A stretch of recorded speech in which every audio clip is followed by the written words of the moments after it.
Well, the 80s was one of the best decades in music, so scoring the top spot on the charts was never an easy feat.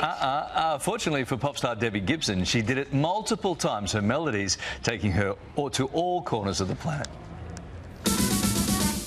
Shake your love, I just can't shake your love. Shake your love, I just can't shake your love. Quintessentially 80s in every way, Debbie Gibson burst onto the scene in spectacular fashion, dominating the charts over and over.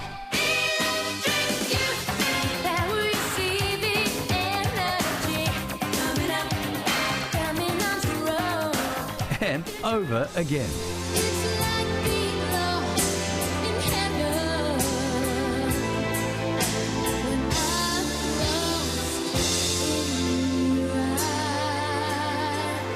Her record-breaking music setting her up for stardom all over the world. And down under, everyone wanted a piece of Debbie. Well, she's just not like anyone else. She cares about the youth of Australia. She cares about the youth, you know, everywhere. While the music kept coming, Debbie also found success on the stage and screen, going from the ballroom to the boardroom, and even mentoring the talent of tomorrow. That's just very, very cool, and we've seen nothing like it on the show. A heartwarming duo that rocks. Now, Debbie's about to set off on tour again with new music, just in time for the festive season.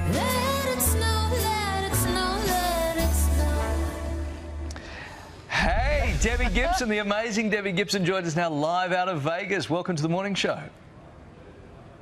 Thank you. I'm so happy we were able to finally make it happen. Yeah, oh, who's your dog? This is Joey. I have 3 dachshunds, but now he's going to not want to be on TV. But he was in one of my Hallmark movies with me, so he's quite the diva.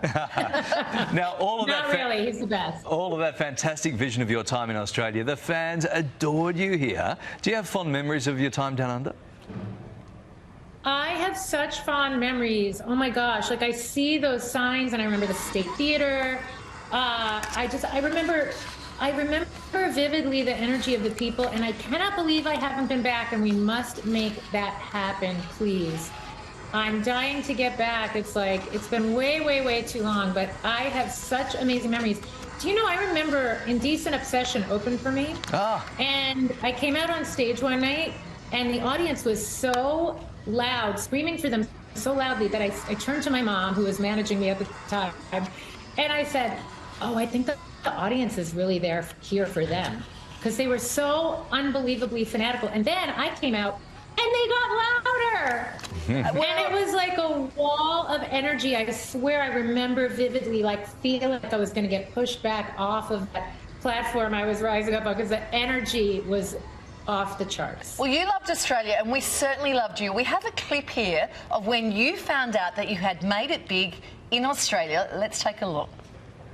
The Australian record rep came and he presented me with an Australian gold album, and that was my first clue to what was starting to go on there. And by the time I got to Australia, it was platinum. So the first date I was presented with the gold, and the last date of the tour I was presented with the platinum, so it was kind of nice. So amazing. How amazing was that beret, just saying? I mean, what'd you say, how amazing was what? The beret, the hat. Oh, the beret, and I'm still wearing hats. This is actually my friend Matt Goss left me this when he left Vegas for London, but he knows I'm a hat girl. But I still have those awards in my studio, which is right in the next room in my house. I said, nobody does platinum awards like Australia. It's like the most gorgeous, gorgeous plaque you can imagine. And by the way, can I shout out some of my Aussie fans? Because I have some diehards like Sean, Karina, Flippy, Bruce, Mark, Sandro, Paul, Matthew, my Diamond Deb heads. I've had these fans from Australia that have followed me since those days, and they fly over, many of them, to see me perform on tour now. And like I said, I'm dying to get back over to see you guys. And I've just always appreciated the loyalty of the fans of Australia. Yeah, we love you here. Now, when you first rose to prominence, it was in the era of the 80s music, where you were literally, as we've seen, idolised, completely idolised. Was that daunting, or was it sort of like a dream come true? Oh my gosh, you know, it was definitely an adjustment. And I was so grateful, though. I mean, like, my little girl dream as a little girl who wrote songs, which was not as common back then as it is now. Like, there's more, I'm happy to say there's more young female songwriters now. But it was my dream to have my music heard around the world.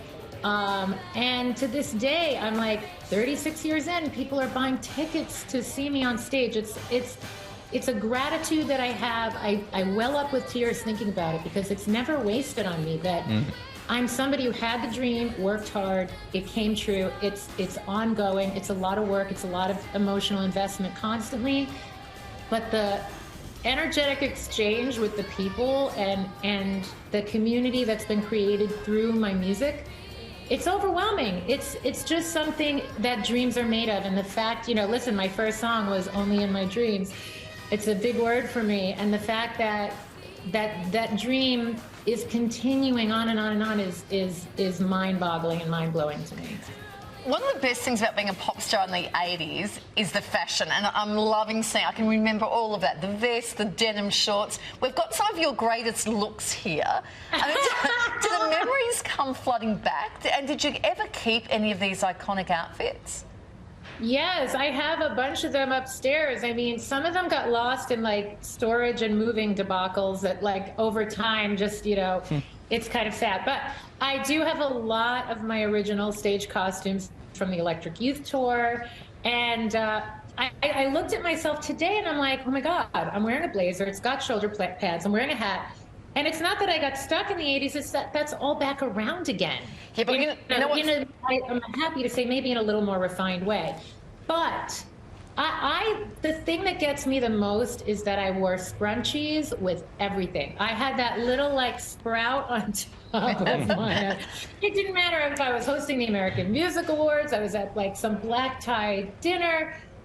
I think it was my way of like me being me, because I was living in a world suddenly there's stylists and there's like this kind of expectation on fashion. And I always kept it accessible and kept it very me. And I still do. I'm really my own stylist because, I want to project who I really am to people. Have you said goodbye to the bangs, to the fringe? Are we ever going to see Debbie with bangs again? Well, like, this is like that, it cut it a little, it starts to grow out, I go, like, it's a total female dilemma, right? 100%. Every girl listening can relate to the growing out of the bangs. Oh, we know it, girlfriend. You're about to go on the road again in the US, this time with your Christmas album. First time you're touring carols. Are you excited to get back on the road? And will your fans will be demanding some old stuff? Oh, yeah. I mean, the show is billed as holiday and hits, and I think my original hits, my vintage hits, kind of lend themselves to the same. They've got the same festive feeling. Shake Your Love, we're adding some sleigh bells, and like it fits right into the Winterlicious set list. But then like there's also a song on the album called Christmas Dreams, and it's got like this sing-songy swing, da da da da da da da da da. And I created an arrangement for Only in My Dreams that's in keeping with that feel. So I do like taking my original hits and kind of changing them up, modernizing them a bit, but keeping the things about them that people love at the same time. All right. Debbie, absolutely delightful to talk to you on the show. We know that you got a little scrunchie on under that hat. We just know that it's there. Keeping it real. Great. Whoa, watch those bangs. No, I thought my roots that need to be done. See, that's why the hats come in handy. yeah. Well, good tip. Debbie, lovely to talk to you this morning. Thanks so much for joining us. Thank you guys so much. So nice to talk to you. And big shout out to what did she call the fans? The Diamond Deb stars? Were they? What were they? what were they? Oh, Diamond Deb heads. Deb heads. My Diamond Deb heads. It's like fantastic. My most diehard fans that stick with me through thick and thin. Diamond Deb heads. I love you guys so much. Well, the Diamond Deb heads will be pleased to know that Debbie Gibson's new album is called Winterlicious, and it is out now.